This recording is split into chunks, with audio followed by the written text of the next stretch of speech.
Mä esittelen nyt tämmöstä strassien kiinnityslaitetta. Eli itse laite on tän näköinen. Siinä on täällä katkaisija ja toi valo.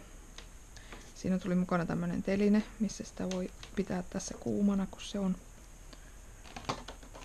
Ja tämmöisessä paketissa, tää oli tosiaan Globus Sport-merkkinen. Ja siinä tuli mukana tämmöisiä kärkiä, eri kokoisia. Ja se piti tietysti ruuvata tuohon ennen kuin se laitettiin lämpenemään. Ja mä valittiin ton pään koon näiden strassin kokojen mukaan. Ja sitten täällä on ainakin yksi tommonen ihan tasainenkin. Tää tasainen on varmaan tarkoitettu siihen, että jos asettelee käsin tuon strassin paikalleen, niin sit voi vaan lämmittää siitä päältä. Ja sitten nämä itse strassit. Näitä mostin pari pussillista yhtä aikaa kuin tuon laitteenkin. Nämä on samanmerkkisiä. Näitä myydään askarteluliikkeessä ihan eri värisiä, eri kokoisia. Näitä pinkkejä en ole vielä testannut. Ja nämä oli tosiaan tämmöisiä hopeavärisiä. Eli tämä koko homma idea on se, että näissä strasseissa on valmiina tämmöinen kuuma liima täällä toisella puolella. Ja toi laite kuumentaa sen liiman niin, että se sulaa.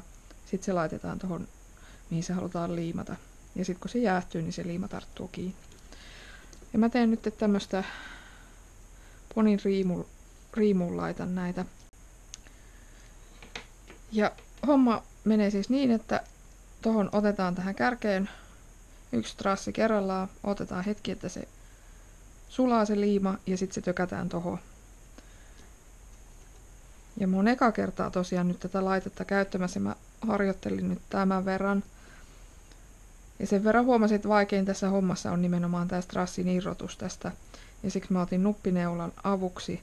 Ja tässä laitteessa on tämmöiset kolot, mihinkä tää nuppineula just mahtuu.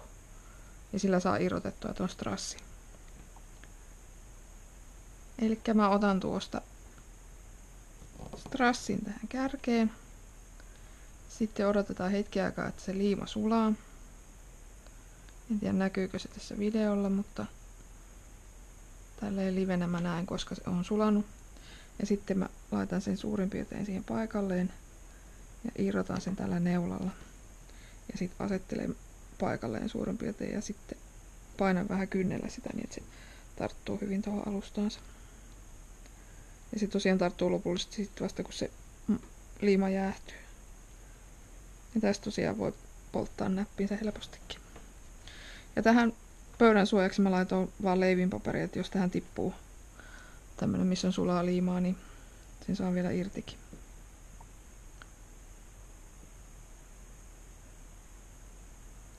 Eikä näin.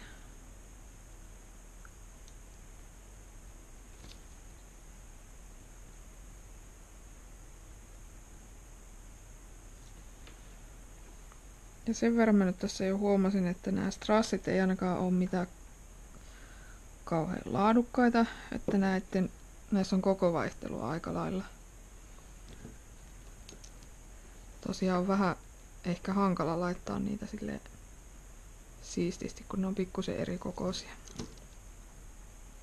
Mutta tietysti jos laittaa johonkin semmoiseen, missä tulee vain yksittäisiä strasseja, niin sille ei ole kauheasti merkitystä, mutta kun mä yritin tässä saada tämmöiset siistit rivit tähän aikaiseksi, niin tässä se huomaa.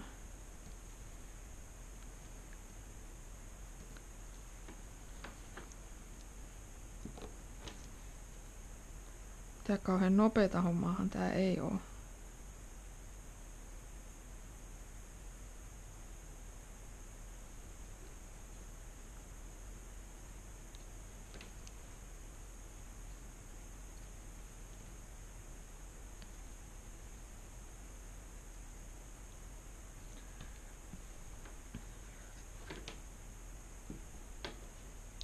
Tosiaan kun mulla on nahka tässä alla, niin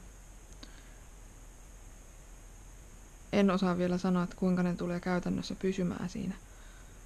Tosiaan siinä oli vähän rasvaa pinnassa, niin sen mä sit pyyhkäsin kynsilakan poistoaineella pois.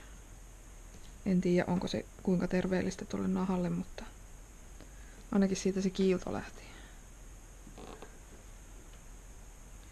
Että toivon mukaan nämä nyt pysyisi siinä. Siihen tässä toisaalta on nyt, kun on itsellä tää laite ja näitä strassejakin toivon mukaan tästä vähän jää yli, niin sitten jos tästä tippuu jossain vaiheessa strasseja, niin sitten voi vaan laittaa uuden tilalle. No niin, nyt mulla tuli homma valmiiksi. Strassit riitti. Tämän verran jäikin vielä. Ton näköistä jälkeä tuli. Ehkä kyllä se nyt jonnin verran kimaltaa, niin kuin oli tarkoitus.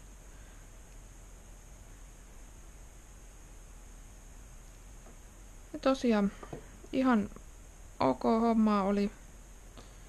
En nyt ottanut kellosta aikaa kauanko tähän meni, mutta ei nyt niin mahdottomasti, ettenkö rupeisi uudestaansa samaa hommaa.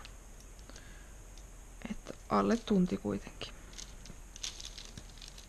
Ja vaikeinta tästä oli kyllä tää näitten irrottaminen tästä päästä ja sitten toi sijoittaminen tuohon paikalleen.